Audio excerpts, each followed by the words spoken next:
ఈ కొత్త సంవత్సరం ప్రతి ఒక్కరికి తీపిగా ఉండాలని బొబ్బట్లతో మొదలు పెడతాం. ముందుగా లైక్ అండ్ సబ్స్క్రైబ్ చేస్తే నేను చాలా హ్యాపీగా ఫీల్ అవుతాను. ఒక కప్పు శనగపప్పుని ఒక గంట సేపు నానబెట్టుకోవాలి.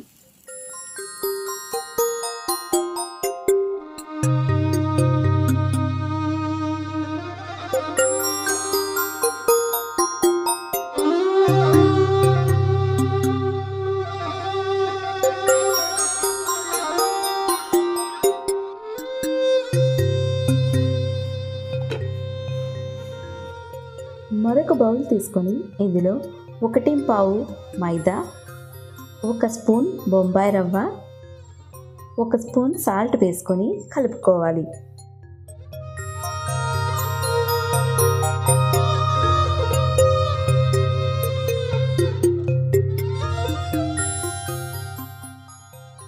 ఇప్పుడు ఇందులో వాటర్ వేస్తూ ఒక 5-6 నిమిషాల పాటు కలుపుకోవాలి.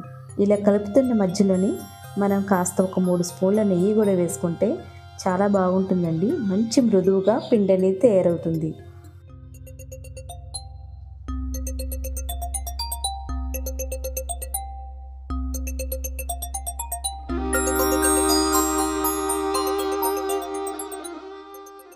మీరు పిండి కలిపేటప్పుడు ఈ విధంగా కలిపితే బొబ్బట్లు అనేవి చాలా బాగా వస్తాయండి.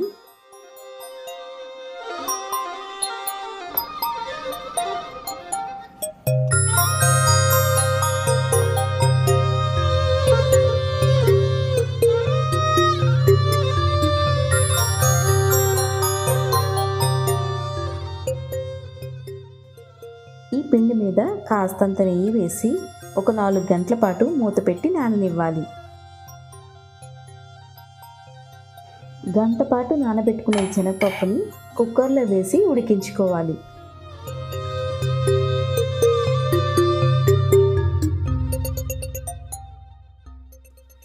ఇలాచీ పౌడర్ కోసం కాస్త షుగర్ అలాగే ఇలాచీ వేసి మిక్సీ పట్టుకోవాలి.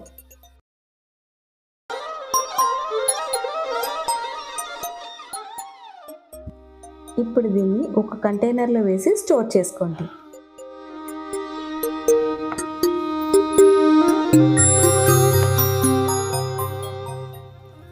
మిక్సీ జార్లో ఉడికించుకున్న శనగపప్పు, బెల్లం, ఇలాచీ పౌడర్ వేసి కాస్త మెత్తగా అయ్యేంత వరకు మిక్సీ పట్టుకోవాలి.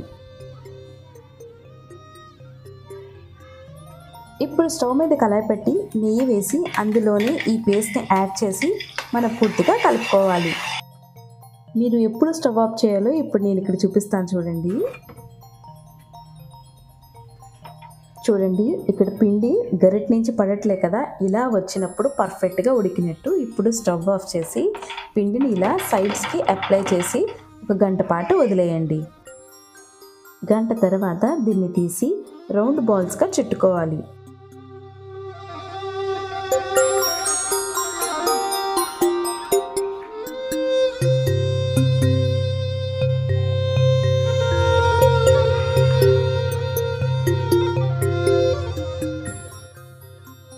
ఇలా అరిటాకు మీద స్వీట్స్ చేస్తే ఎంత బాగుంటుందో కదా అండి. ఆకుకి నెయ్యి రాసి పూర్ణాన్ని మధ్యలో పెట్టి 4 వైపులా దీన్ని క్లోజ్ చేసి తర్వాత చేత్తో మెత్తగా అణుచుకొని బొబ్బట్ని రెడీ చేయాలి.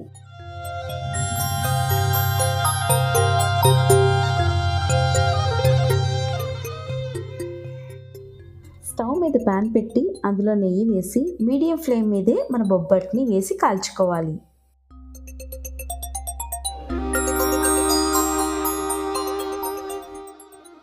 ఒకవైపు బొబ్బట్టు వేస్తూనే మరోవైపు బొబ్బట్టు కూడా చేసుకోవచ్చు. ఎందుకంటే అది సిండిలో అవుతుంది కాబట్టి మనకి 2 ప్రాసెస్ ఈజీగా అయిపోతాయి.